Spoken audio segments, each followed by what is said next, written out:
Cette semaine, j'ai eu l'envie de vous filmer ces petites tranches de vie qui, mises bout à bout, deviennent un recueil de tous ces petits instants de bonheur. C'est en quelque sorte un encouragement à regarder vraiment tous ces petits riens oubliés. Ce serait un peu comme de se dire « Ok, là, j'arrête de courir, juste quelques instants et je choisis de voir vraiment ce qui se trouve juste sous mes pieds. » La volonté derrière tout ça, c'est de redorer en quelque sorte l'image de notre quotidien et de montrer que les petites choses qui sont en apparence toutes simples sont des expériences de vie qui peuvent être finalement hors du commun, elles aussi.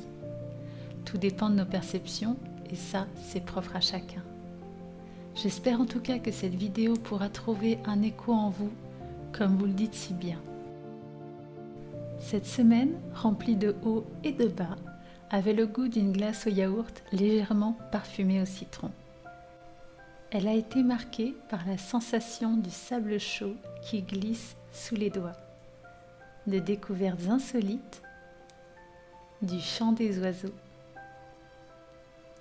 et de l'ajout de nouveaux petits décors, dont des trouvailles dénichées en brocante pour décorer la maison. J'ai particulièrement craqué sur ce petit miroir à main qui devrait très prochainement trouver sa place au-dessus du bureau. Et pour clôturer cette partie, parmi les belles surprises chinées en bord de mer, il y avait aussi une carte postale très ancienne qui ne manquera pas de rappeler en cas de besoin la sensation du sable chaud qui glisse sous les mains. J'ai également profité de belles soirées de lecture pour me replonger dans le 2e tome de Mémoires de la forêt.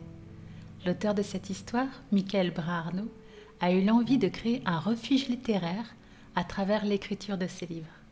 C'est un petit univers où l'on est invité à rejoindre de belles aventures pleines de douceur et de poésie, mais aussi partir à la rencontre de personnages au parcours de vie aussi touchant qu'inspirant.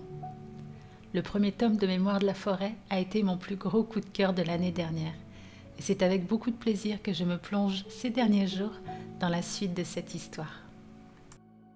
Cette semaine, durant la journée, j'étais heureuse d'avoir réussi à trouver du temps pour continuer à suivre des cours de peinture en ligne. D'ailleurs, j'aimerais vous en parler, car au fil de nos échanges, j'ai remarqué que c'était un sujet qui vous plaisait plutôt bien. Il y a quelques mois de ça, je me suis rendu compte que le fait d'apprendre seule l'aquarelle à travers une succession de tutoriels sur Internet m'avait fait adopter de mauvaises habitudes dans cette pratique. J'ai donc eu l'envie de me tourner vers des cours en ligne pour revenir aux bases. J'avais fait la même chose pour l'apprentissage du dessin il y a quelques mois de ça déjà, et comme j'avais été vraiment satisfaite des cours que j'avais suivis, je n'ai pas hésité longtemps à suivre celui des bases de l'aquarelle sur le même site. Ce qui est particulièrement appréciable dans cette formation, c'est le fait que les exercices sont progressifs et qu'il est aussi question de parler et de montrer les erreurs courantes que l'on peut faire à l'aquarelle. Et ce qui est très formateur dans cette démarche, c'est le fait que ça encourage à déculpabiliser et à persévérer dans notre apprentissage. Les échecs et les erreurs sont normalisés, en plus de nous apprendre que ça fait entièrement partie du processus. C'est toujours bon de le rappeler. Je trouve que c'est un point qui aide beaucoup à lâcher prise et à progresser, d'autant que ça nous permet de comprendre pourquoi on peut faire tel ou tel type d'erreur et comment y remédier. Et pour finir cette petite parenthèse, j'ai ressenti à travers ces cours qu'il y avait une volonté de transmettre un savoir de façon suffisamment claire et accessible, mais aussi l'envie de faire en sorte qu'on puisse passer un moment agréable et ludique dans cet apprentissage. Si ça vous intéresse, je vous mettrai le lien de la formation en description. La semaine se poursuit avec des to-do list particulièrement chargées. Je vais vous épargner une bonne partie de ces routines que chacun d'entre nous ne connaît que trop bien. Cependant, il y a un point que j'ai eu l'envie de vous partager car je trouvais cette partie assez intéressante. Je vous propose donc de passer directement à la fin de cette liste avec la réorganisation du bureau et plus particulièrement le tri de cette desserte qui sert à ranger une partie du matériel de peinture et des décors pour les photographies des comptes Instagram.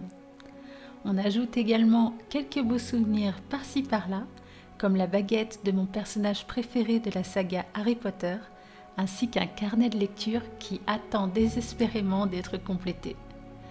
C'était une belle occasion de faire le tri et d'ajouter une fois encore quelques petits éléments de décor sur les murs du bureau.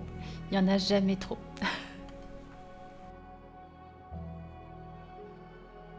On arrive à la fin de ce vlog et j'ai profité de cette belle journée pluvieuse pour réaliser le croquis de la deuxième illustration participative. Et cette fois encore, j'ai été agréablement surprise et surtout reconnaissante pour vos idées, votre enthousiasme et le temps que vous avez consacré à donner vie à cette aventure via le dernier post sur Instagram.